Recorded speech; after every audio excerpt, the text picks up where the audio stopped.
Como sabéis, o hemos ido aprendiendo ya a lo largo de la mañana, el objetivo supremo de la contabilidad del capital natural, que es de los que nos van a hablar nuestros invitados, es la integración de datos e indicadores económicos y ambientales para informar el debate político y valorar cuánto rinde cada euro en la protección y mejora de nuestros activos naturales.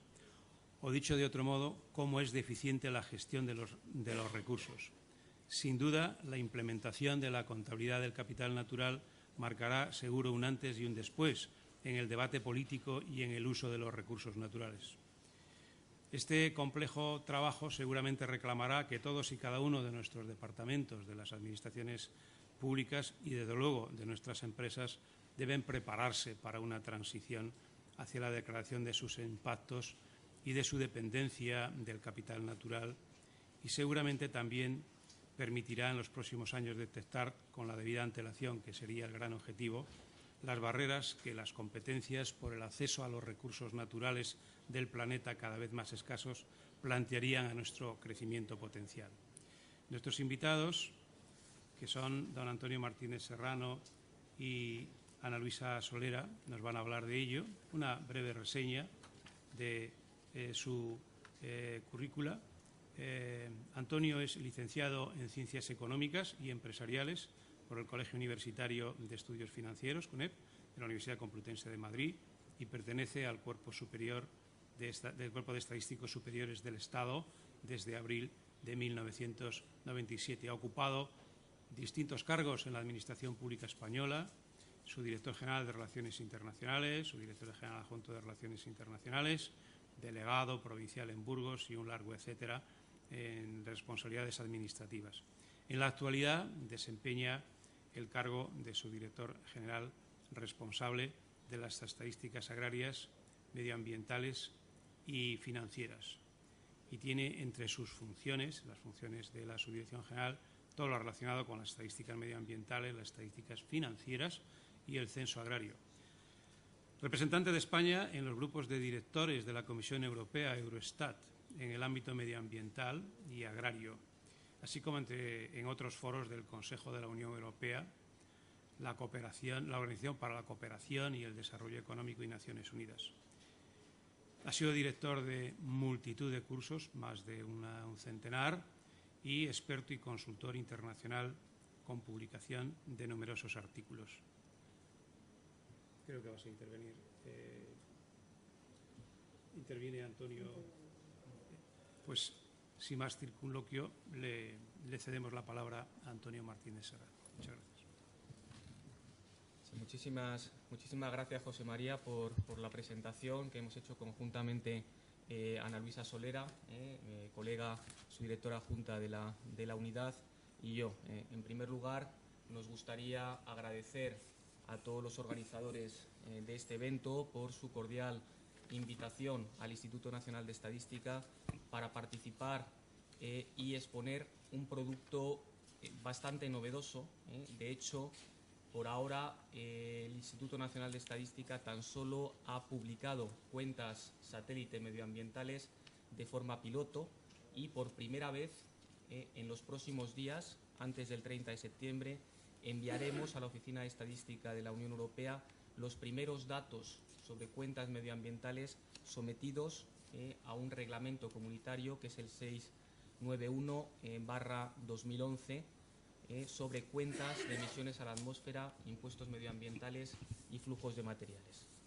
Lo que vamos a exponer en esta charla son una serie de productos con gran capacidad analítica, dado que estas cuentas medioambientales se integran dentro del sistema de cuentas nacionales. Por lo tanto, responden y son comparables al conjunto de agregados que se publican en la contabilidad nacional. La presentación está dividida en dos apartados. En el primero vamos a hacer una breve exposición de la importancia que tiene disponer de buenos indicadores medioambientales, tanto estadísticas medioambientales como cuentas propiamente dichas, y en la segunda parte de la exposición vamos a ver cuál es la situación actual de España al respecto. Es decir, qué estadísticas medioambientales disponemos, qué cuentas medioambientales vamos a disponer, tanto en el presente como en un futuro próximo. Respecto al primer apartado, brevemente comentarles que tanto Naciones Unidas como la Organización para la Cooperación y el Desarrollo Económico, como la propia Unión Europea, han hecho un importante esfuerzo en los últimos años para que cada vez dispongamos de más indicadores, estadísticas, cuentas medioambientales comparables entre los distintos países. Como todos conocen, Naciones Unidas tiene los llamados Objetivos de Desarrollo del Milenio. Son 8 objetivos, dentro de los cuales el objetivo número 7 es garantizar la sostenibilidad del medio ambiente. Este objetivo se divide en un conjunto de metas y en un conjunto de indicadores que permiten ver si estamos actualmente cumpliendo este objetivo de garantizar la sostenibilidad medioambiental. Por su parte, la Unión Europea ya en el año 2000 puso en marcha la denominada Estrategia de Lisboa.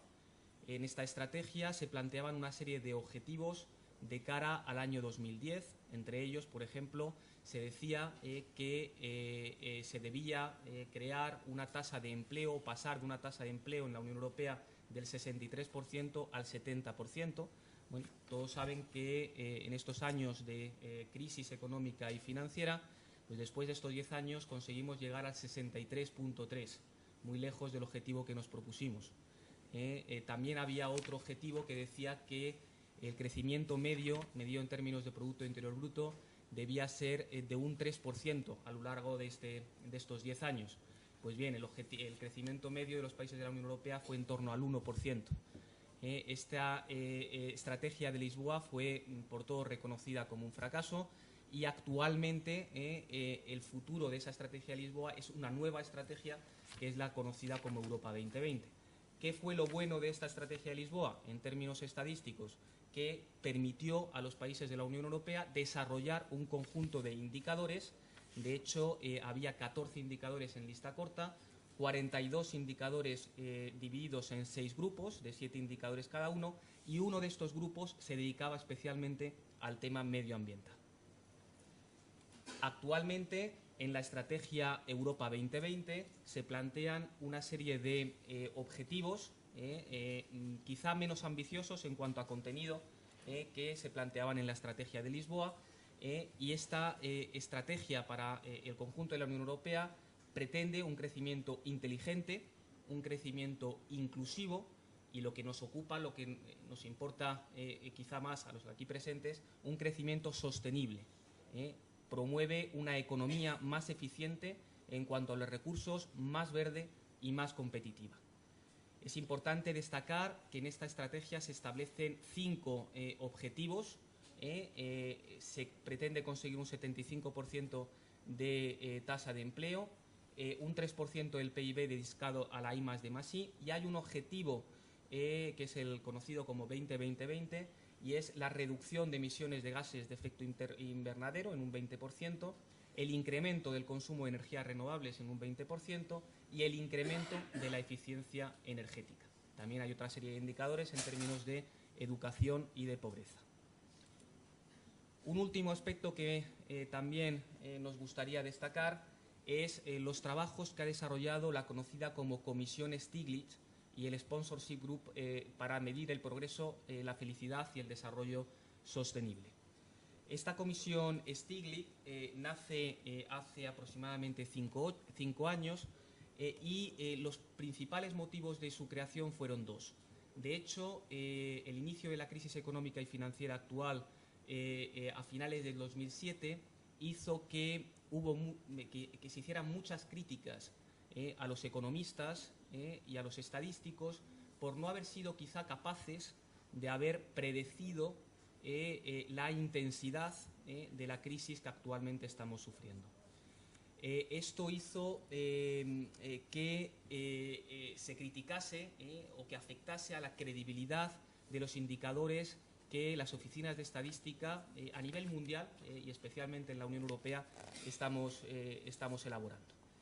Esto unido a las críticas que ya desde hace muchos años se le hace al Producto Interior Bruto, que es un buen indicador para medir el crecimiento, pero quizá no es un buen indicador para ver los efectos redistributivos de ese crecimiento, ni si ese crecimiento viene acompañado por un crecimiento sostenible o un incremento de la felicidad de las personas a nivel europeo y a nivel mundial.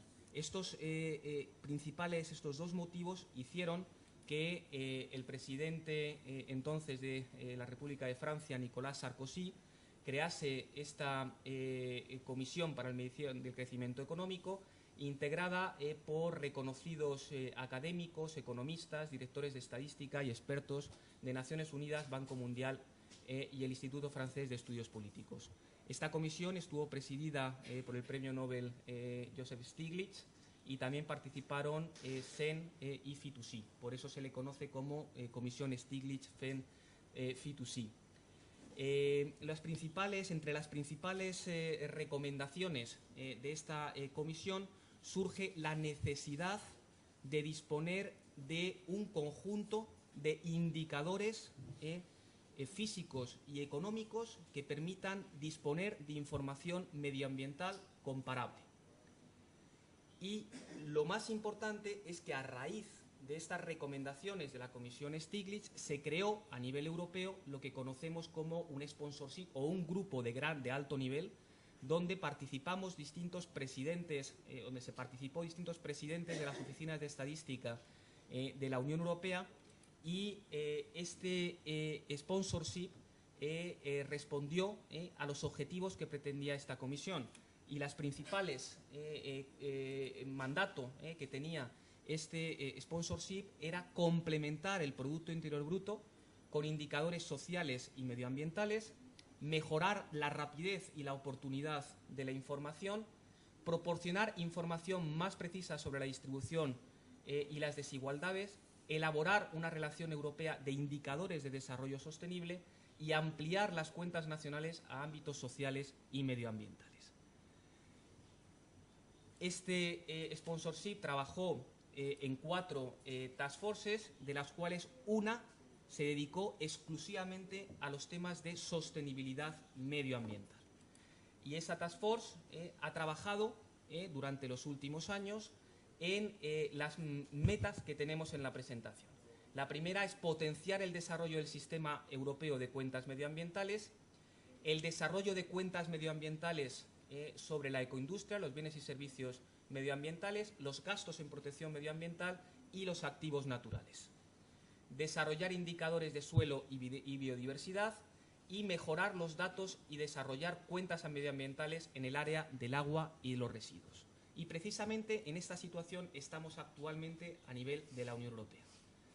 Lo que aquí pretendemos es el presente y el futuro de los indicadores, estadísticas y cuentas medioambientales. Esto no va a ser un trabajo fácil, va a ser un trabajo de los próximos años que estamos comenzando precisamente ahora a desarrollar. Si vemos cuál es la situación actual en España, disponemos de varios reglamentos en el ámbito de la estadística. Hay un reglamento de residuos, hay un reglamento sobre Structural Business Statistics que nos obliga a dar información sobre protección medioambiental. Hay un reglamento que nos obliga a proporcionar datos sobre estadísticas de energía, también sobre pesticidas, y actualmente existe un reglamento aprobado hace 2 años que también nos obliga a proporcionar información sobre contabilidad medioambiental. Todos estos trabajos se desarrollan en distintos grupos de trabajo y task forces a nivel de la Unión Europea, bajo el paraguas de un grupo de directores en el cual participamos, que se denomina DIMESA, el Directors Meeting of Environmental Statistics and Accounts. Existe, como hemos visto, una fuerte presión a nivel internacional y nacional para disponer de buenos indicadores y estadísticas medioambientales en un contexto en el que los recursos humanos y financieros son escasos. Y en ese contexto, a continuación vamos a ver cuál es la estrategia que ha planteado el Instituto Nacional de Estadística para tratar de responder a todos estos enormes retos. Si ustedes ven cuál es el inventario de operaciones estadísticas en el ámbito del medio ambiente, aunque no se vea bien en la transparencia, tenemos aproximadamente unas 40 operaciones estadísticas en el ámbito del medio ambiente.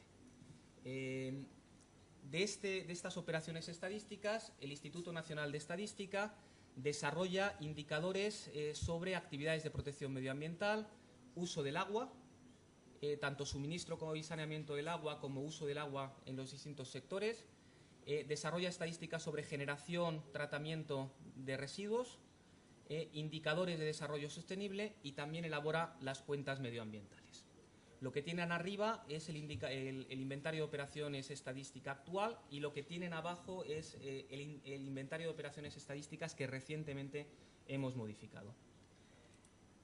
Si analizamos ya específicamente el ámbito de las cuentas medioambientales, tenemos actualmente un reglamento, el 691/2011, que nos obliga a elaborar cuentas satélite medioambientales en 3 ámbitos: emisiones a la atmósfera, impuestos medioambientales y flujos de materiales. Esta es la situación actual. Hay un artículo dentro de este reglamento en el que se menciona que en el futuro, a nivel de la Unión Europea, se deberán desarrollar indicadores y cuentas relativos a los gastos de protección medioambiental, la ecoindustria o el sector de bienes y servicios medioambientales, las cuentas de la energía, las cuentas de transferencias, las cuentas de gasto y uso de gestión de los recursos, las cuentas del agua, las cuentas de los residuos, las cuentas de los bosques, las cuentas de los ecosistemas y las cuentas de existencias de materiales. Ahí es nada. O sea, esto es lo que tenemos que afrontar en los próximos años. Seremos capaces de afrontarlo en la medida que, entre todos, dispongamos de buenas estadísticas y dispongamos de recursos humanos y financieros adecuados.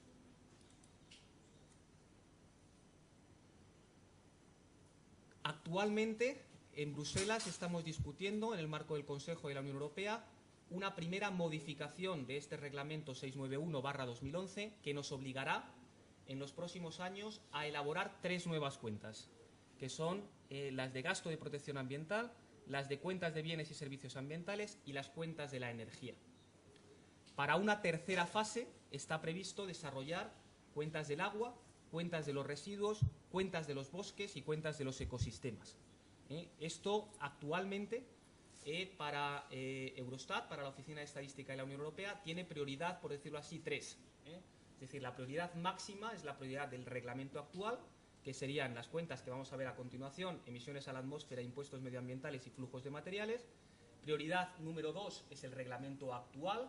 En los próximos años dispondremos de información sobre las cuentas de la energía, gastos de protección medioambiental y bienes y servicios medioambientales. Y prioridad 3 sería el ámbito del agua, el ámbito de los residuos y el ámbito de los bosques y ecosistemas. ¿Por qué son importantes estas cuentas? ¿Qué nos puede aportar? ¿Qué capacidad analítica tienen? Son importantes porque son coherentes con el sistema de cuentas nacionales. Es decir, son un satélite, pero un satélite que respeta la metodología de elaboración del núcleo general de las cuentas nacionales. Son importantes porque permiten ampliar la medición del fenómeno. Es decir, en el marco de las cuentas nacionales nos permiten ampliar la capacidad analítica de esas cuentas para medir temas medioambientales, sin sobrecargar el marco general, que es el marco de las cuentas nacionales. Nos permiten medir la presión de la economía sobre el medio ambiente. Permiten construir indicadores medioambientales derivados de las propias cuentas medioambientales. Por lo tanto, ya no solo dispondremos de estadísticas medioambientales, sino de una batería de indicadores derivados de la capacidad analítica de las cuentas medioambientales. Son importantes porque apuestan por una estructura modular. La estamos viendo actualmente. Ya estamos elaborando esas 3 cuentas que he mencionado. En un futuro próximo elaboraremos otras 3 y la idea es que en un futuro quizá un poquito más lejano dispondremos de una batería completa de indicadores y de cuentas medioambientales. Y además también, y esto no es un tema menor, son importantes porque actualmente, al estar en marco de reglamento futuro, España puede recibir financiación o puede recibir fondos de la Comisión Europea para desarrollar estos trabajos. ¿Cuál es la situación actual? En el inventario de operaciones estadísticas, en el Plan Estadístico Nacional, tenemos actualmente 4 códigos para las cuentas medioambientales. El primer código relativo a las cuentas de emisiones a la atmósfera, el segundo sobre impuestos medioambientales, el de flujos de materiales y el de otras cuentas medioambientales. Si ustedes acceden a la página web del INE, que actualmente está en proceso de mejora y de renovación, verán estos productos que les estoy comentando. Ustedes pueden acceder a la información que publica el INE y disponer de indicadores y disponer de la información que actualmente, a modo piloto, está publicada en el ámbito de emisiones a la atmósfera, impuestos medioambientales, flujos de materiales y otras cuentas. Y digo a modo piloto porque en breve, en el mes de noviembre, publicaremos por primera vez, con nota de prensa y con tablas desagregadas, indicadores sobre estas cuentas que a continuación voy a exponerles. ¿Qué información tienen en las cuentas de emisiones a la atmósfera? Estas cuentas parten del inventario de emisiones a la atmósfera que elabora el Ministerio de Agricultura, Alimentación y Medio Ambiente, y partiendo de estos totales permite ofrecer información sobre los principales gases de efecto invernadero y otros gases estructurados para 64 ramas de actividad económica. Es decir, amplía la capacidad analítica del inventario de emisiones a la atmósfera que publica Magrama y permite identificar las ramas de actividad que están emitiendo, que están haciendo esas emisiones a la atmósfera. Y además se hace, al igual que en términos de cuentas nacionales, en términos de residencia. Mientras que el inventario de emisiones a la atmósfera de Magrama permite ver cuáles son las emisiones que se han hecho en el territorio nacional, aquí, en las cuentas de emisiones a la atmósfera, vemos cuáles son las emisiones que han hecho los residentes. Es decir, los residentes en España, ya sea en territorio nacional o ya sea fuera del territorio nacional. Esta información se difundirá a través de la web del INE, lo que conocemos como INE Base, y la información a Eurostat se suministrará en los próximos días. Y además es importante también resaltar que se elaborarán estas cuentas con periodicidad anual. Es decir, la información que se va a publicar actualmente va con referencia a 2011. El año que viene ya publicaremos la información de 2012 y habrá una serie histórica desde el año 2008 hasta el año 2011. En relación a las cuentas de impuestos medioambientales, permiten presentar también a un nivel de ramas de actividad, a nivel de A64, para 64 ramas de actividad, los principales impuestos medioambientales, tanto nacionales como de las comunidades autónomas. Se clasifican las variables según rama de actividad económica y según el sector hogares como consumidores finales. También se publicará información en Internet y en INE Base con periodicidad anual, al igual que las cuentas de emisiones a la atmósfera. En el caso de las cuentas de flujos de materiales, lo que permitirán será ver cuáles son los inputs de materiales y cuáles son los outputs de esos materiales a otras economías o al medio ambiente. Y construir indicadores de gran importancia como indicadores de productividad o indicadores de coeficiencia en la utilización de estos materiales, permitiendo además comparación con el núcleo central de las cuentas nacional. Es decir, podemos ver cuál ha sido la intensidad o cuál ha sido la productividad en el uso de esos materiales comparado con los principales agregados de las cuentas nacionales, por ejemplo, comparado con el Producto Interior Bruto. Por último, una breve referencia a otras cuentas medioambientales. Como les he dicho, actualmente el INE va a poner especial énfasis en estas 3 cuentas. En un futuro próximo pondremos el énfasis en las otras 3 cuentas que serán obligatorias a nivel de la Unión Europea. Gastos en protección medioambiental, ecoindustria, esto será fundamental, porque por ahora hay algunas estimaciones, pero no hay cifras oficiales sobre la contribución de los bienes y servicios medioambientales a el crecimiento económico. Aquí podremos ver cuál es la aportación del conjunto del sistema de bienes, del conjunto del sector de bienes y servicios medioambientales al Producto Interior Bruto. Actualmente, por ejemplo, posiblemente conozcan la cuenta satélite del turismo. El Instituto Nacional de Estadística publica información sobre cuánto es el aporte del sector turístico al Producto Interior Bruto. Pues bueno, dentro de unos años habrá cifras oficiales de cuánto aporta el sector medioambiental al conjunto del Producto Interior Bruto. Y también de gran importancia será la capacidad analítica de las cuentas de la energía. Nuestra idea será difundir, actualmente todavía en fase piloto, pero en los próximos años en fase definitiva, estas 3 cuentas. Y en el ámbito de esas otras cuentas que mencionábamos, aguas, residuos, ecosistemas, aquí quizá que es la parte o el núcleo fundamental que nos ocupa en esta sesión, quizá no traemos tan buenas noticias. Se lo anticipaba en alguna conversación telefónica a José María.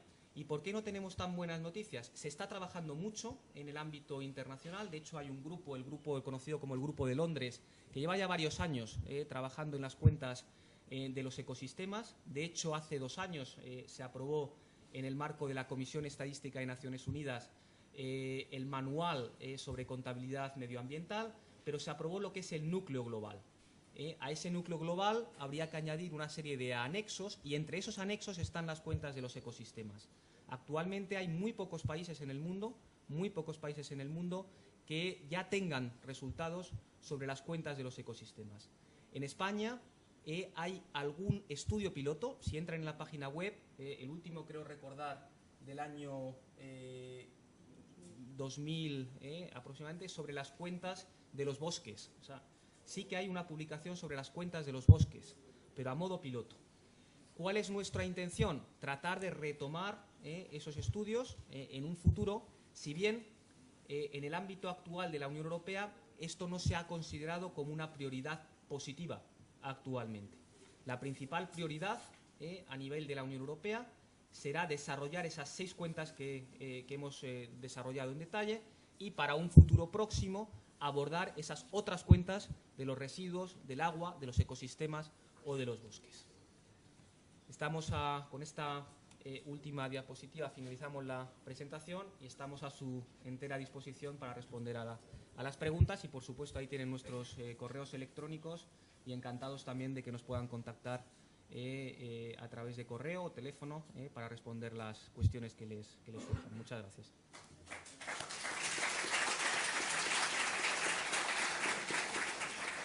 Muchísimas gracias, Antonio Martínez, por esta excelente exposición. Ana Luisa Solera es coautora de esta ponencia y quiero subrayar su currículum. Es, como les anunciaba, la subdirectora adjunta de la Unidad de Estadísticas Agrarias, Medio Ambiente y Financieras del Instituto.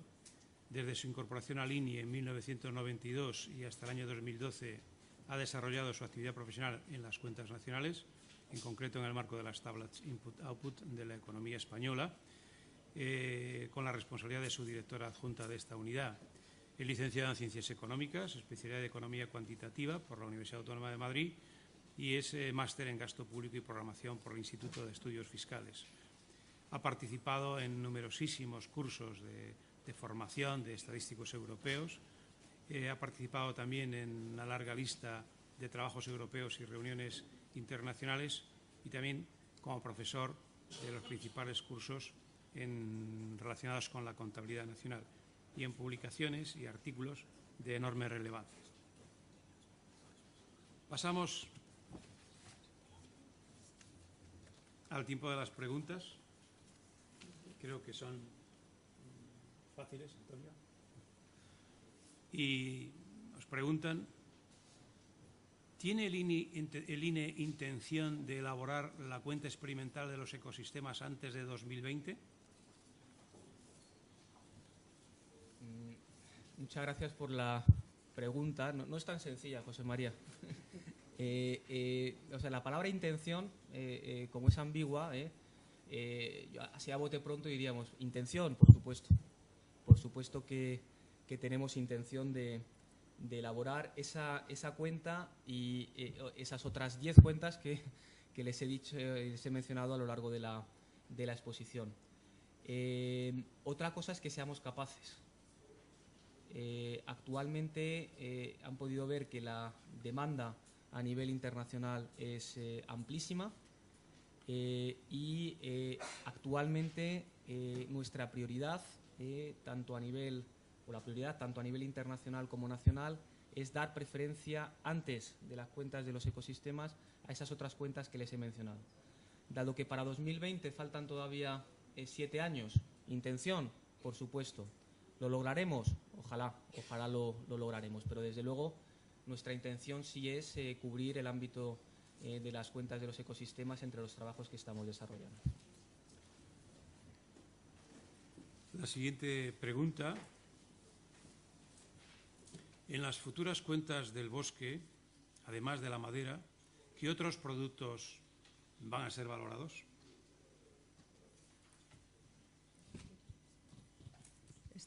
No sé si funciona.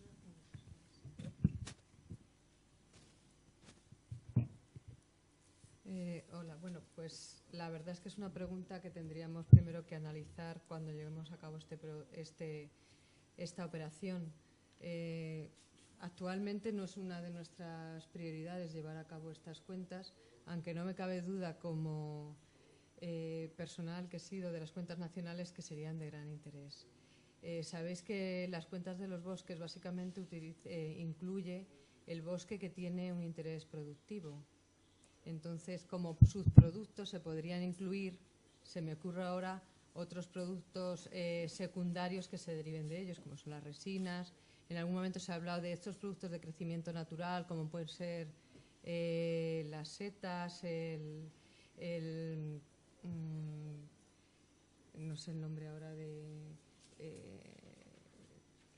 no recuerdo el nombre, pero cualquier producto que pudiera tener un uso productivo, porque si no el interés económico que pudiera tener o la compatibilidad con las cuentas nacionales pues no tendría interés.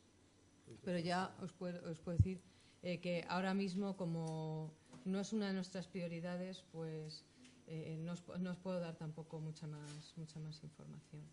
Desde luego, desde el punto de vista de las cuentas nacionales, sí que fue muy interesante el disponer de estas cuentas, porque uno de los puntos, de las novedades que se introdujeron cuando se implantó el Sistema Europeo de Cuentas Nacionales en el año 95 fue la valoración en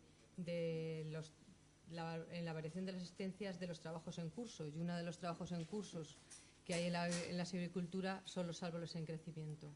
Entonces, estas cuentas de los bosques sí que fue un apoyo para valorar, para darle sentido económico al crecimiento natural de estos bosques, pero productivos. No aquellos bosques que, si bien desde el punto de vista medioambiental tienen gran interés porque emiten oxígeno a la atmósfera, si no tienen un uso productivo por la madera que se utiliza de ellos, por la resina, por sus frutos, pues no estarían incluidos. Muchísimas gracias, Ana Luisa. Y una tercera pregunta. Según lo que ustedes han explicado, las cuentas del agua no son prioritarias en el desarrollo del Reglamento 691/2011, pero para un país como España, la gestión sostenible del agua es un reto de la máxima urgencia. ¿Sería concebible que España se adelantase en la construcción de las cuentas del agua aplicando los módulos correspondientes del SCAI, o realmente tenemos que esperar a Europa y a sus prioridades? ¿Nos tienen que obligar? Muchas gracias. De hecho, ya nos hemos adelantado. El Instituto Nacional de Estadística publica desde hace ya muchos años, yo les diría que aproximadamente 10 años, las cuentas del agua están disponibles en la página web del INE. Lo que sí que es cierto es que estos trabajos se desarrollan no con periodicidad anual, como exigen actualmente los reglamentos de la Unión Europea, sino venimos publicando series históricas sobre las cuentas del agua cada 4 o 5 años. De hecho, quizá la serie que tenemos ahora mismo publicada va a ser en breve actualizada. Desde luego coincido con la persona que ha formulado la pregunta, es que el ámbito del agua es un ámbito absolutamente prioritario para España y de hecho así se ha concebido por parte del Instituto Nacional de Estadística. Desarrollamos en el ámbito del agua 2 encuestas anuales, de hecho van a ser publicadas una en el mes de octubre y otra en el mes de noviembre, sobre el suministro y saneamiento del agua y sobre el uso del agua en el sector agrario. Y esas 2 encuestas se acompañan con información sobre las cuentas medioambientales. España en este ámbito es pionero y es uno de los pocos países en la Unión Europea que puede presumir actualmente de elaborar las cuentas satélite del agua. Es decir, no nos hemos esperado a Europa en este caso. Obviamente hay prioridades a nivel internacional, pero también España tiene sus propias prioridades y en este caso es un producto que, aunque no nos obligue un reglamento europeo, España ya tiene disponible y será actualizado en breve. Gracias. Y finalmente, preguntan, ¿pretenden contar con la colaboración de organizaciones que ya recopilan información sobre determinados indicadores ambientales, especialmente sobre ecosistemas? ¿Todos los indicadores se recopilarán a nivel regional? La Comisión Europea lo exige en el diseño de planes y programas. Realmente esta pregunta está dividida en 2 partes. Empezando por la última, la parte regional. Actualmente, al menos en el reglamento sobre estadísticas medioambientales y el actual reglamento sobre cuentas medioambientales, los datos que se solicitan son a nivel nacional. Por lo tanto, en el caso de España o en el caso de los países de la Unión Europea, daremos información a nivel nacional. No existe actualmente ninguna obligación de proporcionar información a nivel de NUTS 2, que serían las comunidades autónomas. Habitualmente en otros ámbitos de la estadística suele ocurrir que las comunidades autónomas presionan al INE para disponer de información medioambiental, de información regional, y el INE trata de responder a esas demandas y no descartamos que en un futuro próximo podamos tratar de regionalizar esa información. Si bien actualmente la información que se proporciona es a nivel nacional. Respecto a la primera parte de la pregunta, ¿me recuerdas, José María? Sí, la primera parte o la segunda. Todos los indicadores. Sí, la primera es, ¿pretenden contar con la colaboración de organizaciones? Por supuesto, no puede ser de otra forma. Para aquellos que estén familiarizados con el mundo de las cuentas nacionales, al final, para que se hagan una idea, en la casa los contables nacionales los llaman los cocineros, ¿no? Porque se dice que la contabilidad nacional es una cocina, ¿no? Y en esa cocina los principales ingredientes son las fuentes de información. Para elaborar las cuentas nacionales, para hacer los cuadres de oferta, demanda, para elaborar las tablas de origen y destino, uno necesita cuanta más información mejor. Y en el ámbito medioambiental, lógicamente, no puede ser de otra forma. Nosotros, para elaborar las cuentas medioambientales, contamos con la colaboración del Ministerio, contamos con la colaboración fundamentalmente de Magrama, pero también de otros ministerios. Ahí venía una transparencia sobre el inventario de operaciones estadísticas. Contamos con esas 50 fuentes de información en el ámbito medioambiental que actualmente existen en España y, desde luego, contamos con indicadores a nivel internacional. No puede ser de otra forma. La contabilidad nacional se elabora a partir de las fuentes de información básicas. Muchísimas gracias a Antonio Martínez Serrano y a Ana Luisa Solera. Vamos bien de tiempo, cosa que no es normal, nos quedan unos minutos.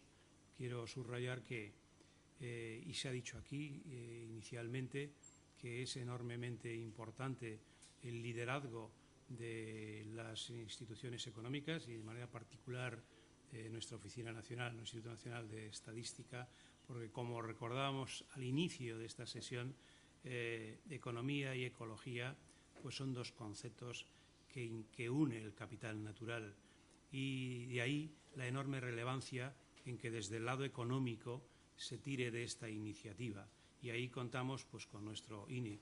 Y había notado aquí que había dejado de lado pensando que el tiempo no daría más de sí, pero en este sentido quiero subrayar que nuestro INE es indispensable, en mi opinión, para liderar la contabilidad del capital natural, proponer, recoger y organizar la información que necesitamos, establecer y mantener definiciones y clasificaciones, integrar datos de diferentes fuentes, garantizar un trabajo de calidad en el marco de los estándares nacionales e internacionales, dar un servicio de cobertura nacional y, lo que también es muy importante, erigirse en una voz autorizada y reconocida, que ya lo es, más autorizada y más reconocida. Así que ese reto que tiene nuestro Instituto Nacional de Estadística, que no os quepa la menor duda, Antonio y Ana Luisa, que hay muchos que estamos dispuestos a ayudaros con ganas, porque creemos en este proyecto intensamente de capital natural. Muchísimas gracias de nuevo y daremos paso a nuestro último invitado, que creo que le he visto por ahí. Bueno, por ahí está, que es Luis Mariano González.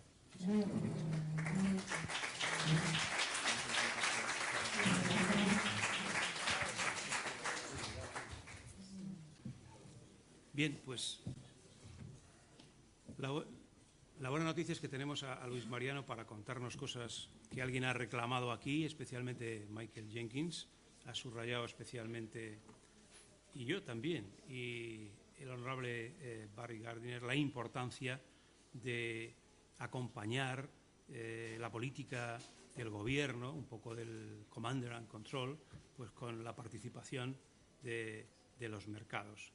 Y nuestro siguiente ponente, pues no cabe la menor duda que nos va a hablar de ello. Es una buena noticia. La otra buena noticia es que es la última ponencia, con lo cual pues podremos irnos a comer, lo cual es un asunto enormemente importante, especialmente nuestros invitados no españoles, que suelen comer en torno a la 1, pero en fin, también he querido que vieran que en España trabajamos hasta las 3, cosa que no ocurre, por ejemplo, en el Reino Unido y en Estados Unidos, que a la 1 ya lo dejan y van a veces por las tardes, o sea, no siempre.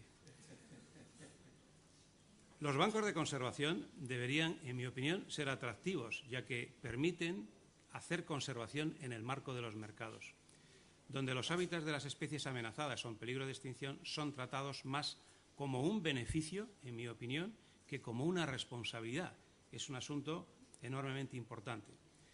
Por otro lado, los bancos de conservación son herramientas flexibles para satisfacer una variedad de necesidades de conservación y permiten algo muy importante, que es reunir planificación, gestión, recursos financieros y conocimiento científico que no están al alcance de las pequeñas acciones de conservación, como sabéis, no están al alcance. Y lo hacen a través de economías de escala, financiera, gestora y científica.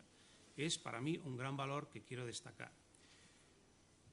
Los bancos de conservación presentan también múltiples beneficios. Por un lado, para los propietarios rurales al generarles ingresos y apreciar las oportunidades de la conservación. Para los que desarrollan también proyectos cuyas actividades resulten en un daño ambiental, porque facilitan o facilitarán una alternativa simple y podrán ahorrar, en mi opinión, tiempo y creo que dinero. Para nuestros hábitats y especies, porque podremos establecer grandes reservas que funcionan como áreas de mitigación compensatoria al servicio de múltiples proyectos, acción inversora que generará, no cabe la menor duda, puestos de trabajo que tanto deseamos. Y para los ciudadanos, porque estas áreas, en definitiva, no solamente protegerán nuestras especies amenazadas o en peligro de extinción, sino que proveerán de multitud de beneficios públicos mediante los servicios que aquí a lo largo de la mañana hemos ido reiterando constantemente, mediante los servicios de los ecosistemas, como la regulación del clima, la calidad del agua, la conservación de los suelos, paisaje, captura de CO2 y un largo etcétera, como sabéis, hasta las múltiples funciones que tienen nuestros ecosistemas y sus derivados servicios cuando la demanda actúa. En los bosques, por ejemplo, hay científicos que identifican cerca de 50 servicios de los ecosistemas, de los cuales hasta ahora nuestro plantel científico y económico se atreve a medir alrededor de 24 o 25 y no se ha llegado más lejos. Nuestro invitado, Luis Mariano González, es doctor en Biología por la Universidad Autónoma de Madrid, Facultad de Ciencias Ambientales. Ha desempeñado la mayor parte de su labor profesional en la Administración de Conservación de la Naturaleza y actualmente trabaja en el Ministerio de Agricultura, Alimentación y Medio Ambiente como jefe del área de acciones de la conservación de la Subdirección General de Medio Natural, donde entre otras funciones coordina el Comité de Flora y Fauna Silvestre de la Comisión Estatal para el Patrimonio Natural y la Biodiversidad.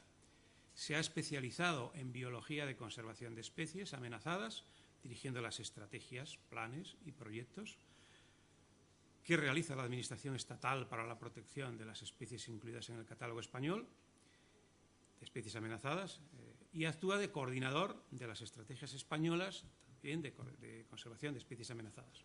Es autor de muchísimas publicaciones, más de una cincuentena, en revistas científicas de prestigio internacional, además de colaborar habitualmente en revistas de divulgación ambiental. Doy fe de ello porque yo he leído algunos de sus artículos y he podido compartir con él alguna ponencia en algún congreso y reunión. Luis Mariano, muchísimas gracias por acompañarnos y espero que este maravilloso proyecto de los bancos de conservación tenga un enorme éxito. Estamos también dispuestos a ayudar todo lo que sea necesario porque lo necesitamos, como sabes tú muy bien, y como impulsor de esta maravillosa iniciativa, lo necesitamos cuanto antes. Le cedo la palabra a Luis Mariano. Muchísimas gracias. Gracias, José María. Sí, efectivamente es un proyecto en el que estamos muy ilusionados, la Administración Estatal, el Ministerio de Agricultura, Alimentación y Medio Ambiente. Y como decía el señor Jenkins en la anterior presentación, la batalla, parece que estamos perdiendo la batalla, hay que pasar a la acción cuanto antes y buscar nuevas herramientas. Parece que las herramientas de conservación que utilizábamos en el pasado, desde las administraciones sobre todo, que es donde puedo hablar, pues parece que no están resultando lo efectivas que se pretendía para evitar o frenar la pérdida de biodiversidad o la extinción de especies y pérdida de ecosistemas. Esta es una de los bancos de conservación de la naturaleza, una de las nuevas herramientas que ha surgido en los últimos años, se han incorporado en los mercados y desde el Ministerio enseguida la vimos esa oportunidad y a lo largo de un proceso de varios años la estamos implantando.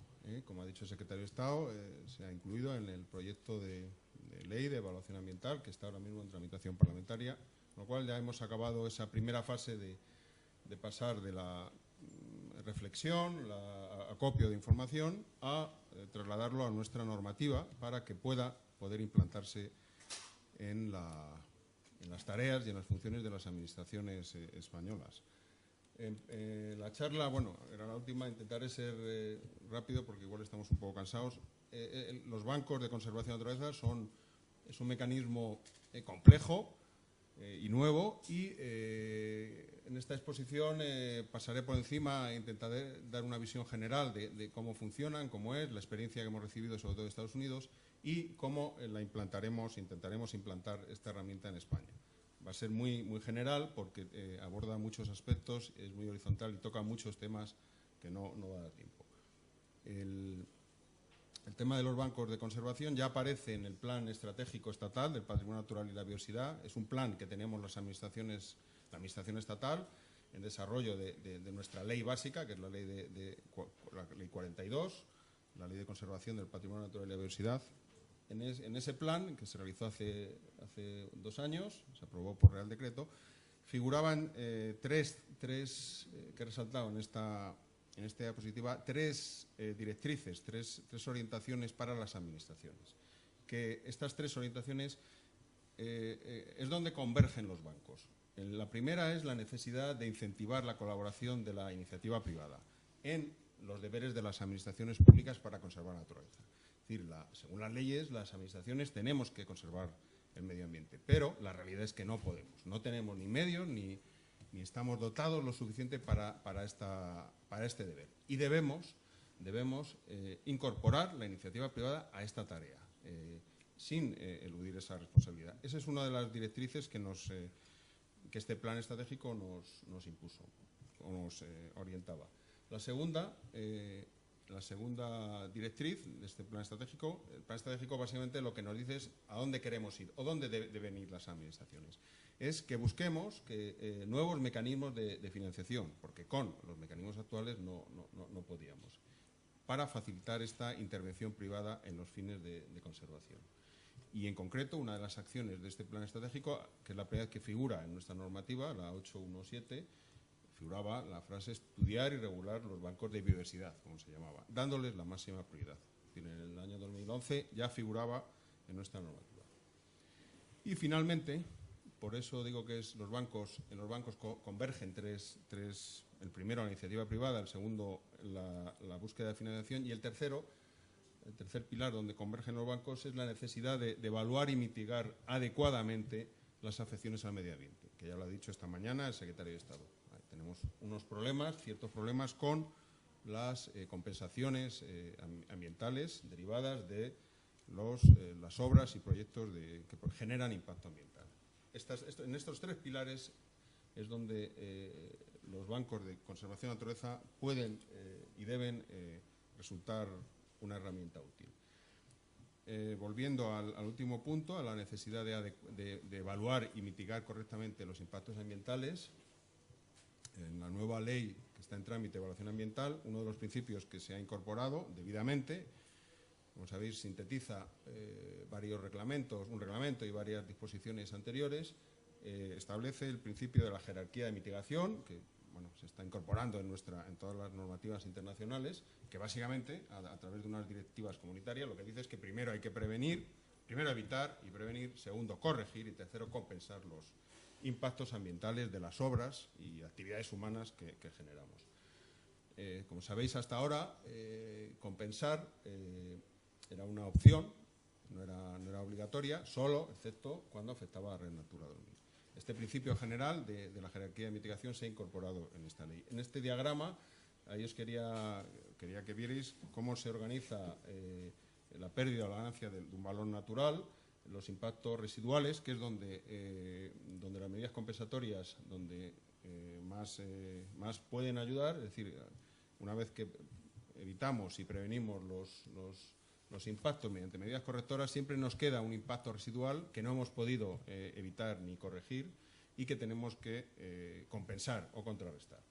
Para evitar esa pérdida de valor natural, que se ha hablado esta mañana como uno de los principios nuevos que se está incorporando en las políticas de conservación, evitar no solo evitar la pérdida de biodiversidad, sino que haya una ganancia de ese valor natural. Ahí es donde también intervienen los bancos.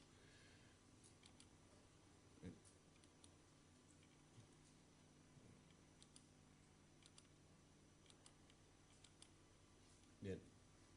Volviendo al problema citado esta mañana de las medidas compensatorias, gracias también a la información que nos proporcionó el CEDES a través de unos trabajos sobre la experiencia en los análisis de medidas compensatorias en los últimos años, el equipo de Manuel García Colomer, Sara Ruiz y sus colaboradores nos entregaron una memoria hace 2 años sobre un análisis sobre las medidas compensatorias, sobre la experiencia de estas medidas compensatorias en los proyectos de impacto ambiental que aparecían en las DIAs, en las declaraciones de impacto ambiental en los últimos 20 años.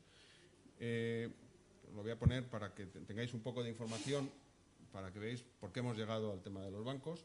Aproximadamente en esta gráfica, desde que se comenzaron las evaluaciones ambientales de forma correcta en los años 90, han revisado 197 días, aproximadamente el 20% de los proyectos de obras e infraestructuras, sobre todo de obra pública, incorporaban medidas compensatorias. Comenzaron, como digo, desde los años 90.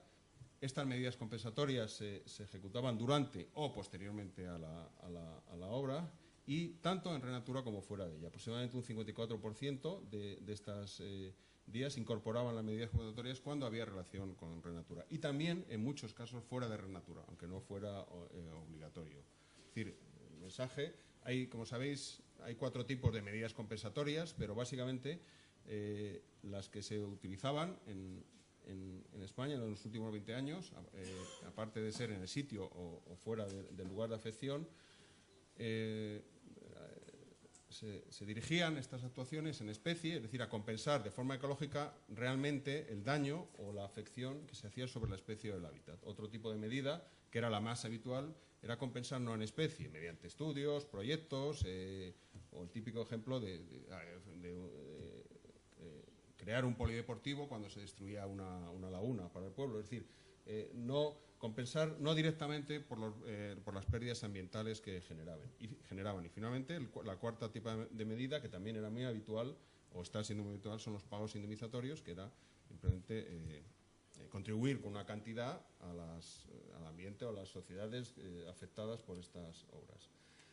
La mayoría en este análisis que nos proporcionó el CEDES, la mayoría de estas obras eran infraestructuras lineales, sobre todo carreteras, ferrocarriles y obras hidráulicas, y la mayoría de las afecciones, se ven ahí en el cuadro, la mayoría de las medidas compensatorias eran por afecciones a espacios naturales, a hábitats y especies. Revisamos también otros estudios de expertos que revisaron sobre todo las vías en comunidades autónomas, y encontramos que también la compensación ecológica, es decir, la compensación real sobre el daño afectado, solo afectaba o solo se producía en muy pocos casos. Por ejemplo, en el trabajo de Villarroya, proyectos en el ámbito costero, solo el 16% de los casos se restauraba el daño ecológico real que había producido la obra. La mayoría de las medidas compensatorias se dirigían a otras actuaciones que no tenían nada que ver con la pérdida de biodiversidad. Y el trabajo de ARCE, lo mismo, en la misma línea, y además nos indicaba que la mayoría de estas medidas compensatorias se realizaban en la fase de construcción o en la fase de explotación, es decir, tras la ejecución de la obra. Con esta información, el plan estratégico elaboró su diagnóstico y bueno, pues fue muy contundente. Fue muy, como expongo en la diapositiva, dejó claro que las medidas compensatorias no se diseñaban de forma adecuada, no respondían al principio de compensar los daños, y se detectaban carencias en el seguimiento y aplicación de las declaraciones de impacto ambiental, con sus condicionantes. Es decir, teníamos un problema, estábamos perdiendo más biodiversidad de la que podíamos generar.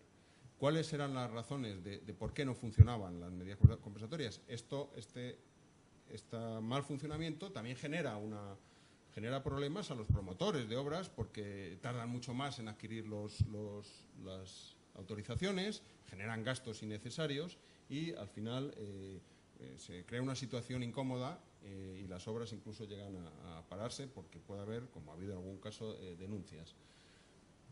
La principal razón, según nos expusieron en el estudio del CEDES y llegamos a la conclusión, es que las medidas compensatorias generalmente requerían, para poder compensar el daño a estas especies o hábitat, la adquisición o la disponibilidad de terrenos, que muchas veces no estaban afectados por el proyecto. Es decir, tenían que tener el terreno para poder restaurar el hábitat que se iba a destruir en cualquier obra o infraestructura.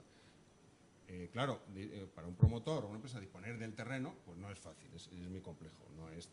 Habitualmente no está disponible, o cuando está disponible pues tiene unos precios desorbitados que no están al alcance.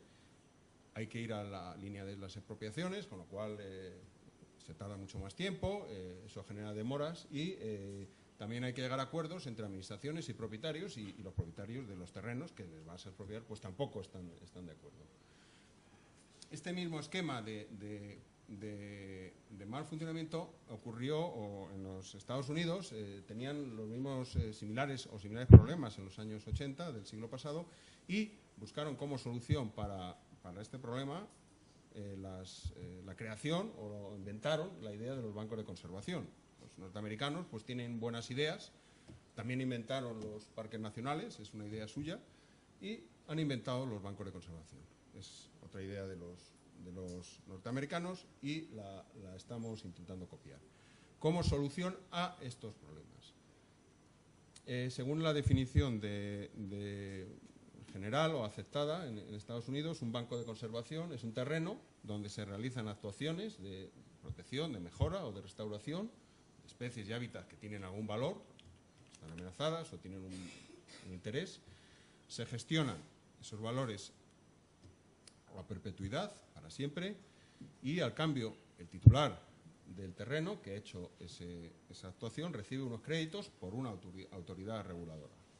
Estos créditos, en su caso, pueden ser adquiridos por promotores de obras y proyectos que los necesiten para compensar impactos ambientales residuales sobre los mismos hábitats o especies. Este es básicamente la definición, en síntesis, la definición más sencilla de los bancos. Tiene muchas aristas y es muy complejo. Vaya. Como ya han dicho en la anterior ponencia del señor Jenkins, es una corriente a nivel mundial. Están regulados estos bancos en Estados Unidos, en Australia, Canadá y Alemania y posiblemente en el Reino Unido. Hay proyectos pilotos en Reino Unido, en Francia, en Suecia, en Sudáfrica, en Sudamérica y Asia. Y hay muchas iniciativas voluntarias de compañías multinacionales en terceros países que están aplicando estos principios de la compensación ecológica. Esta es la página web de Ecosystem Marketplace que antes hemos visto, y arriba está la página web del servicio del Fish and Wildlife Service de Estados Unidos en su programa de especies amenazadas, donde incorpora a los bancos de conservación como una de sus herramientas más eficaces y más útiles. Y transmite a los propietarios de los terrenos cómo operar y cómo trabajar. Es decir, es una tendencia que cada vez está aumentando y a los cuales España se ha sumado. Nosotros enseguida contactamos con el departamento, con el Fish and Wildlife Service, y hicimos una visita, conocimos los bancos de primera mano hace 2 años. Nos fijamos en ellos no solo por ser pioneros a nivel mundial en conservación, que lo son, sino porque allí en Estados Unidos tienen, igual que en España, hay gran superficie de terrenos en propiedad privada que albergan especies y hábitats amenazados. Es decir, que tenían, igual que nosotros, gran capacidad de que la iniciativa privada pudiera ayudar a la administración pública. Además, tienen 2 leyes federales, una para la calidad de agua y otra para las especies amenazadas, que contemplan específicamente la reparación de la pérdida no neta de biodiversidad y la compensación ecológica. Vimos que estaba teniendo un gran desarrollo. Ahora hay casi 1000 bancos ha habido en funcionamiento, han generado una actividad económica muy importante.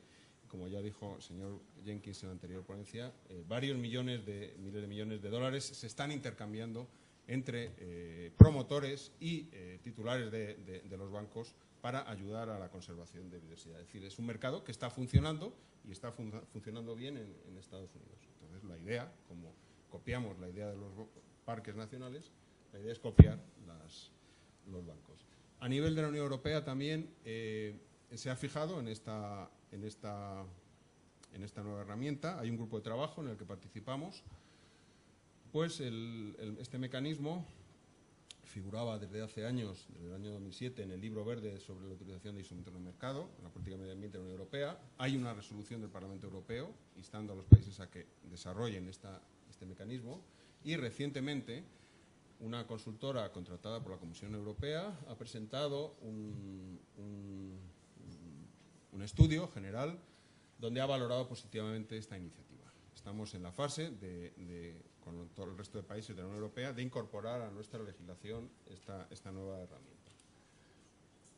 Rápidamente voy a explicar las características de los bancos, para que tengan una idea de cómo son. Básicamente, los bancos de conservación se crean antes de la generación del impacto que compensan y no tienen vinculación directa con el mismo. Esto es una ventaja muy importante. Tiene que ser antes de la generación del impacto, tiene que estar compensado o creado ese valor natural que vaya a compensar. Este valor natural tiene que ser adicional, como ya se ha dicho en anteriores ponencias, y es esta adicionalidad la que es objeto de transacción económica. Es decir, no se comercia con lo que ya se tiene, con el valor natural que existen en los terrenos, sino con lo nuevo que se genera. Eso es muy importante. Otra característica importante es que ese valor nuevo que se ha creado en el terreno, como dije en la definición, se tiene que garantizar su conservación a largo plazo o a perpetuidad, depende de cada país y su legislación.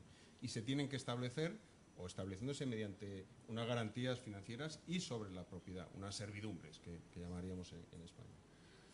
Estos valores naturales que se crean, estos nuevos activos naturales, que son los que se realizan antes del impacto, son adicionales y se tienen que garantizar a perpetuidad, se transforman en unidades ambientales, que se llaman créditos de conservación. Es una transformación en unidades. No es una valoración importante económica de la inversión realizada para generar ese activo.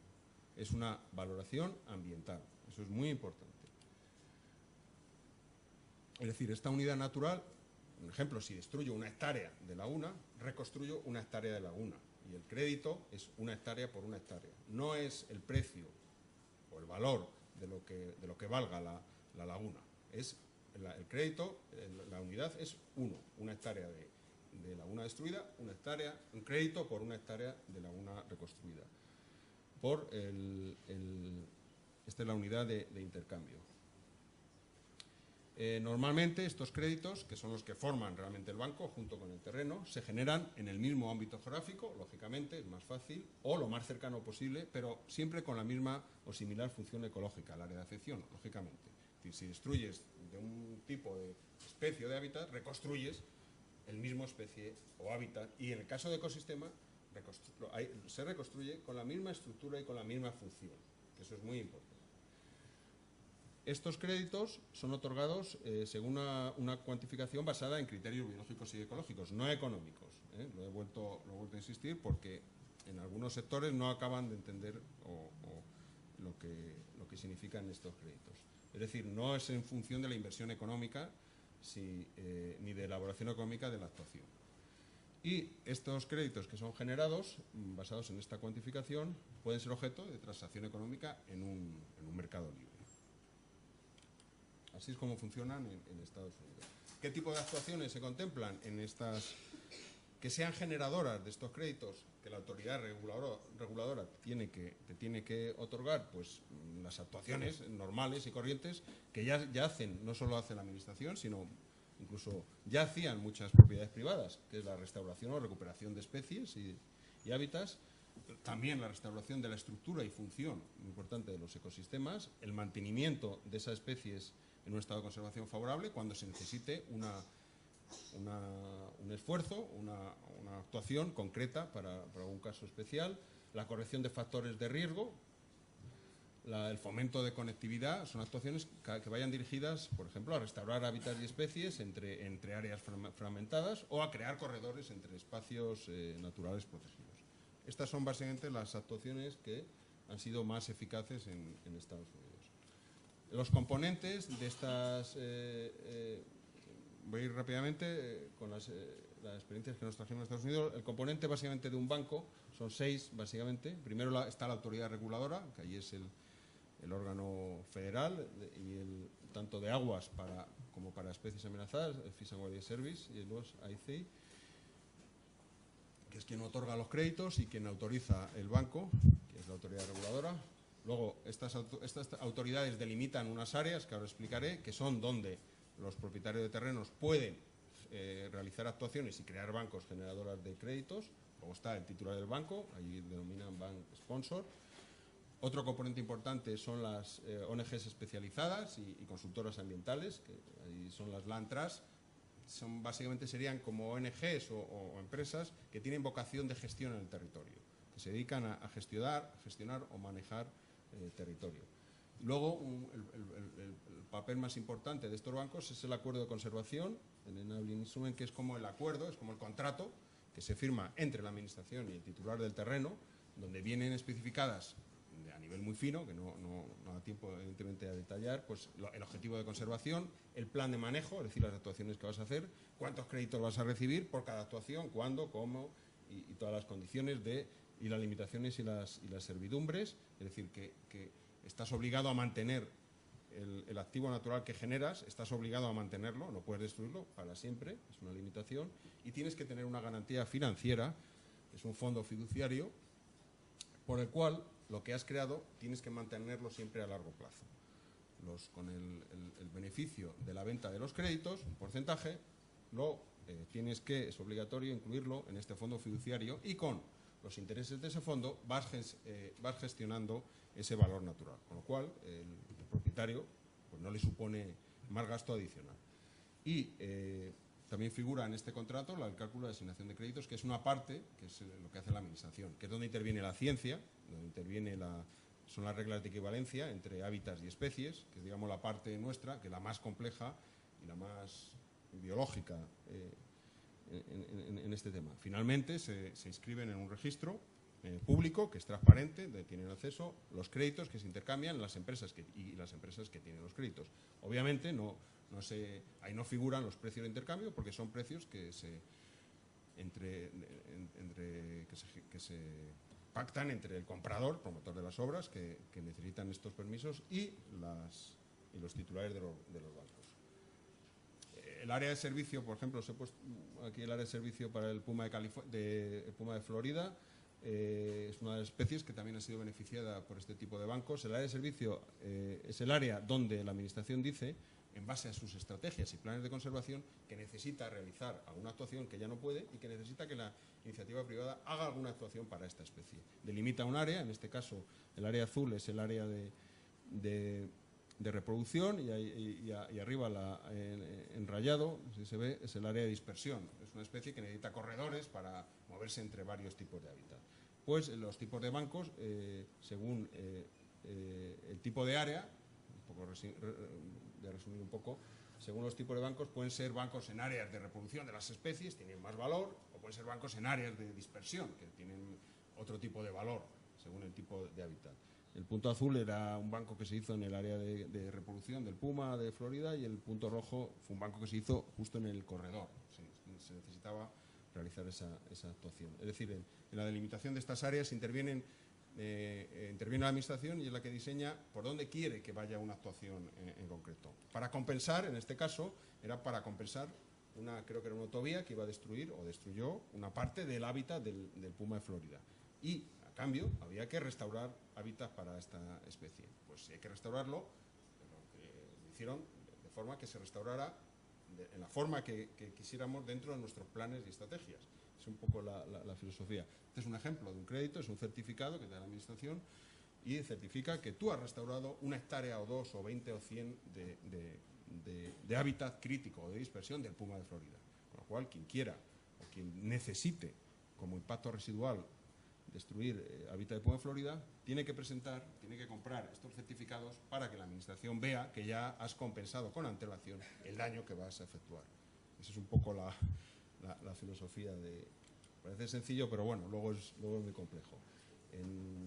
Este es un ejemplo vamos a pasar rápido, del contrato de conservación con una de las empresas, Westerwell, que son las consultoras que se han creado, asociadas, se han creado para generar estos bancos de conservación. Facilitan a los titulares de los terrenos toda la gestión de las actuaciones. El titular de terreno pone el terreno, y estas empresas o consultoras o las Land Trust, que son las que intervienen junto con la Administración, realizan los planes de gestión, las actuaciones, y hacen de intermediarios para facilitar la autorización del banco.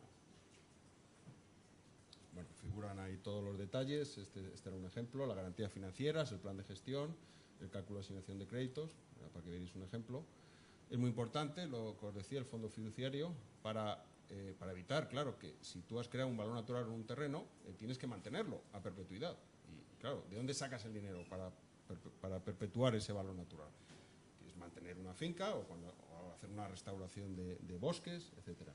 Pues te obligan a crear ese fondo fiduciario, con el cual debes mantener para siempre, con los réditos de ese fondo, tienes que dotarlo con los créditos que vayas vendiendo, y con esa financiación vas manteniendo ese valor natural. Normalmente son las ONG, las Land Trust, quienes gestionan estos fondos fiduciarios, y es una buena idea porque son entidades acreditadas, independientes, y a la Administración le da siempre más seguridad. Desde la página web como decía, el registro norteamericano, que es un registro público, depende de estas administraciones. No tienen que hacer mucho, no es muy complicado, simplemente poner la información pública de los créditos y las empresas que tienen, los titulares de bancos que tienen los créditos para determinadas especies o hábitats. Y esto asegura la transparencia del proceso, que es muy importante, y cuando un crédito es vendido, el titular tiene que avisar al registro, a la autoridad, para que lo retire del registro. Cuando vendes un crédito, solamente se pueden vender una vez, no se pueden vender más veces. Y puedes vender créditos del mismo terreno para diferentes afecciones y para diferentes especies. Hay multitud de variaciones. Este es un ejemplo de un área de servicio para un zorro raro que hay en California, el zorro de San Joaquín, es decir, que está muy amenazada. Si lo veis ahí, que estuvimos viéndolo, en la ciudad de Fresno, tenían que hacer una ampliación de una urbanización, ampliar la ciudad, porque bueno, las ciudades crecen, lógicamente, y estaba dentro del área el área de recuperación o del plan de recuperación de esta especie, que estaba amenazada, y era irremediable, irreparable, era un impacto residual la creación la ampliación de la ciudad, y afectaba a 7 acres del hábitat crítico de esta especie. Obtuvieron, en el caso de una empresa, obtuvo el permiso, y por otra parte, eso está a la derecha, en la zona de impacto, el servicio delimitó el departamento del Fish and Wildlife Service delimitó el área de servicio, que son la línea negra. En esa área, todas las propiedades que tuvieran hábitat de esta especie podían generar, potencialmente podían generar créditos para compensar esos 7 acres que iban a destruir la ciudad. Este es un ejemplo que nos enseñaron. Una de las empresas, una propietaria de una finca, restauró el hábitat, invirtió dinero, adelantar dinero el propietario, en restaurar el hábitat de este zorro, creó unas madrigueras, hizo actuaciones que favorecían el aumento de una serie de unos roedores, que no eran especies expresas, dejó zonas sin cultivar para comentar a la población de estos roedores, para comentar al zorro de San Joaquín, y eso fue valorado, se hizo un banco, fue valorado por la administración, y estos 333 acres generaron la misma cantidad de hábitat que se iba a perder por la destrucción de la ampliación de la comunidad de Fresno. Intercambiaron y le dieron la autorización. Y creo que los créditos, nos dijeron, los vendieron a $65.000 cada crédito. Y, es decir, se perdió, lo importante, se perdieron 7 acres de hábitat crítico del zorro de San Joaquín y se restauraron 333 acres. Luego hay una tecnología un poco compleja de equivalencias que multiplican por una serie de factores con unas reglas científicas para que la pérdida, no solo no haya pérdida, sino haya una ganancia neta de biodiversidad. No solo, la regla no es 1 a 1, pierde 7 a 7 y gana 7 hectáreas o 7 acres, sino en este caso pues se multiplicó por varias cantidades. Recibimos también la información que recibimos importante sobre una de las ventajas que vimos de la aplicación de los bancos, que también estaba ocurriendo en España, es que con este modelo estábamos viendo que, igual que vieron allí en Estados Unidos, que normalmente se compensaban áreas pequeñas, se estaban restaurando o compensando impactos en áreas pequeñas que estaban produciendo un efecto acumulativo que normalmente no se llegaban realmente a compensar por el pequeño efecto que tenían. Es decir, una de las ventajas de los bancos es que puede restaurar grandes áreas vinculando pequeñas compensaciones de muchas áreas pequeñas. Es el efecto que llaman allí de las ventajas ecológicas del efecto de escala. En esta gráfica, en verde, serían los impactos, que muchas veces a lo mejor no llegan a ser ni significativos, que nunca se compensarían normalmente, pero que a la larga generan en superficie una gran cantidad de superficie alterada o destruida. Utilizando en la planificación, utilizando con bancos, vinculas todas las medidas compensatorias de todas estas pequeñas afecciones y puedes restaurar una gran área, que siempre es más barato, es menos costoso, compensas de forma más eficaz y además se adecua mejor a las grandes áreas de superficies, de especies y de hábitat. Ecológicamente es mucho más recomendable restaurar grandes áreas que no pequeñas áreas, que suele costar mucho más. Con el sistema de bancos, con el área de servicio, como os expliqué, tú puedes dirigir hacia donde quieres crear nuevas áreas. Puedes diseñar esas nuevas áreas de restauración. Con el sistema antiguo solo compensas donde está la obra, con lo cual son pequeñas compensaciones que su efecto acumulativo es muy grande y al final no restauras el daño perdido. También vimos, por la experiencia de Estados Unidos, que que esto es importante, que allí dotaban de un nuevo valor económico a los terrenos. Es decir, que además de tener un valor económico el terreno por la caza, por la pesca, por los bosques, por el potencial uso urbanístico que podían dedicarlo a urbanizar, ahora además tenían un nuevo valor, que era incorporarlo a un banco y vender créditos. Es decir, que tenían un nuevo valor en su terreno, tenían un nuevo valor, digamos, económico. Esto es muy importante. Otro beneficio importante fue que la responsabilidad de la compensación allí se trasladó desde el promotor de la obra, que siempre es el que está asfixiado, preocupado para cumplir el condicionamiento, las medidas compensatorias, trasladabas esa responsabilidad del promotor de la obra al titular del banco, que es quien había generado el valor natural nuevo, y además era quien garantizaba luego la conservación, con lo cual, pues bueno, lo que esto supondría, pues que luego lo explicaré, más ahorro económico y mejor tramitación y más relajación en la tramitación de las obras públicas y más, sobre todo, mejor compensación ecológica. También se ha creado, como ya he dicho antes, un mercado de trabajo nuevo, porque las actividades de restauración ambiental pues han producido pues nuevos puestos de trabajo y hay mucho más dinamismo en la restauración ambiental. Hasta ahora era la administración quien restaura, pero bueno, ahora no, ahora la iniciativa privada tiene que restaurar, tiene que ayudar a la administración en recuperar y en restaurar. Y eso ha supuesto pues una iniciativa para las empresas privadas que se dedican a esto. Como ya os he dicho, ha generado la creación de Land Trust y de empresas y de ONGs especializadas, Nature Conservancy, y estas son un ejemplo de varias de ellas, que son las que acreditan y gestionan los bancos. Ya os he dicho, vamos a ir un poco más rápido, la administración lo único que hace es poner las reglas y supervisa que la compensación esté realizada antes del impacto y, sobre todo, lo que es importante, ayuda a que se cumpla la ley, que eso también es muy importante. El ahorro de costes para el promotor, como he dicho antes, supone que comprar créditos es más barato que el hacer él la propia restauración, por los costes que lleva y los permisos. Puedes incorporar, internalizar en tu obra los costes del crédito. Vas a tener mayor agilidad en la tramitación de los proyectos y mayor seguridad jurídica. La implantación en España, para acabar, como ya he dicho antes, el secretario de Estado se ha incorporado en el proyecto de ley de evaluación ambiental. Hicimos un análisis antes de esta incorporación y vimos que comparando con Estados Unidos, en España tenemos conocimientos científicos y experiencia en gestión y restauración de especies. Hay organismos de investigación y mucha experiencia, hay guías metodológicas, libros, manuales, y tenemos esa experiencia. También tenemos información y cartografía de las especies amenazadas, de las especies de interés comunitario. Tenemos el inventario español de patrimonio natural. Es decir, tenemos esa información igual que tenían en Estados Unidos. Otro nivel, pero suficiente. Ya os he dicho, un alto porcentaje de hábitat y especies estaban en terrenos privados, igual que allí. También teníamos y seguimos teniendo ahí buenas experiencias de colaboración entre administraciones públicas, la iniciativa privada y ONGs. Y hay entidades potenciales ya en España, consultoras ambientales. Está la plataforma de custodia del territorio de la Fundación Biodiversidad, del Ministerio, que engloba a muchas de estas potenciales Land Trust. O sea, vemos que tenemos ya esas entidades preparadas.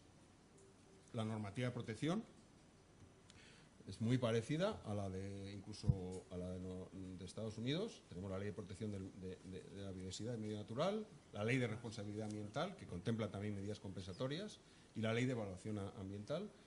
Incluso aquí tenemos la Red Natura 2000, que no tienen los norteamericanos, que también se quedaron un poco impresionados de que tuviéramos una cuarta parte del territorio español estuviera con unas limitaciones o de alguna forma protegida. Incluso tenemos una normativa mucho más fuerte en ese aspecto que la norteamericana. ¿Y qué nos faltaba? Pues el marco regulatorio, que era lo que nos dijeron, que es muy importante, que ya lo han dicho esta mañana. Todo está muy bien, todo son palabras, pero es muy importante que haya un marco regulatorio para que deje claro las reglas del juego y la transparencia. Y ese marco regulatorio que faltaba es el que se ha incorporado en el proyecto de evaluación ambiental. Hay una disposición adicional que crea la figura, define y crea la figura de los bancos, muy corta, simplemente se va a dejar su estructura y funcionamiento para un posterior desarrollo reglamentario. Esta disposición adicional que crea los bancos determina que se crearán por resolución del Ministerio de Agricultura y Medio Ambiente. En esta resolución se van a incorporar las fincas catastrales y las actuaciones de conservación. También se van a incorporar el número de créditos y los criterios por los cuales se han otorgado. La inscripción de los créditos también establece que se incorpore en un registro público. Es una síntesis de esta disposición que dependerá del Ministerio de Agricultura y Medio Ambiente. También establece que se pueden tramitir estos créditos en régimen de libre mercado. Esto es importante, y que pueden constituir las medidas compensatorias o complementarias de la legislación normativa nuestra de patrimonio natural, que es obligatorio para la natura, la de responsabilidad ambiental y la nueva de evaluación ambiental. Quiero recordar que los bancos son un mecanismo voluntario, no es obligatorio. Los promotores siempre pueden ir al procedimiento al que se está utilizando hasta ahora. Esto es una posibilidad, una alternativa que se ofrece al promotor para restaurar el daño o el impacto causado. Esto es importante. También establece una limitación para los titulares de los terrenos. Es decir, los que accedan a los bancos tienen que conservar estos valores naturales creados y realizar usos compatibles con ellos. ¿Cómo? Se va a hacer constar en el registro de la propiedad en la inscripción de la finca. Es como una carga que se incorpora a la finca. Esto ha sido muy bienvenido en algunos sectores. Y como he dicho, estamos empezando a trabajar en el futuro desarrollo reglamentario cuando se apruebe el proyecto de ley, y esperamos culminar este proceso con éxito. Gracias.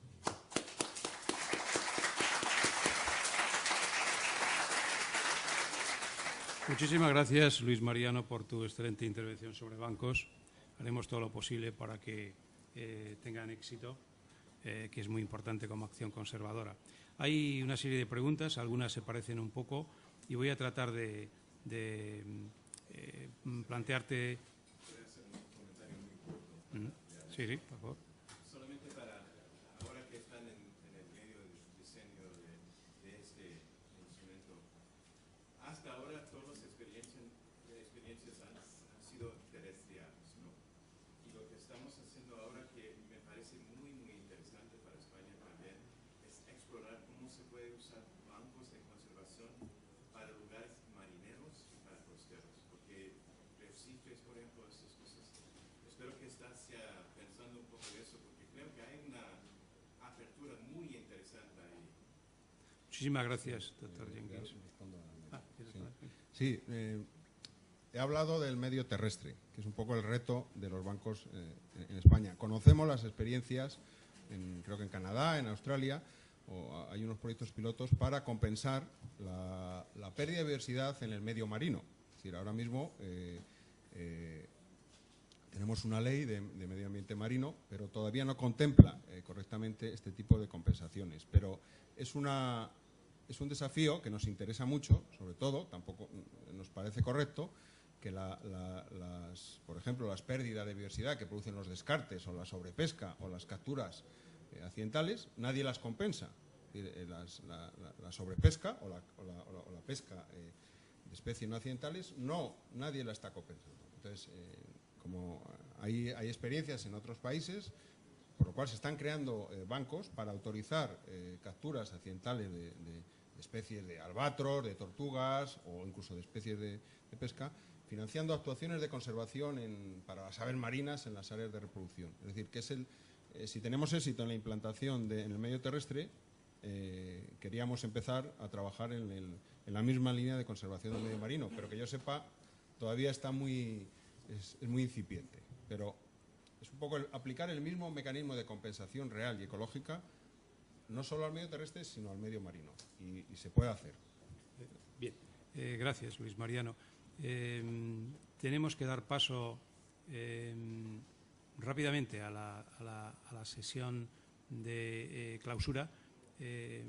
Estas preguntas que coinciden, alguna de ellas, creo que se las pasaremos a nuestro invitado y podrá, espero, que contestarlas y hacerosla llegar a los que ahora tomaremos nota, porque falta algún nombre, haceros llegar la respuesta. Quiero agradeceros especialmente vuestra asistencia a este acto, que He apreciado que lo habéis valorado mucho. También a nuestros invitados, especialmente a los invitados que han venido de fuera.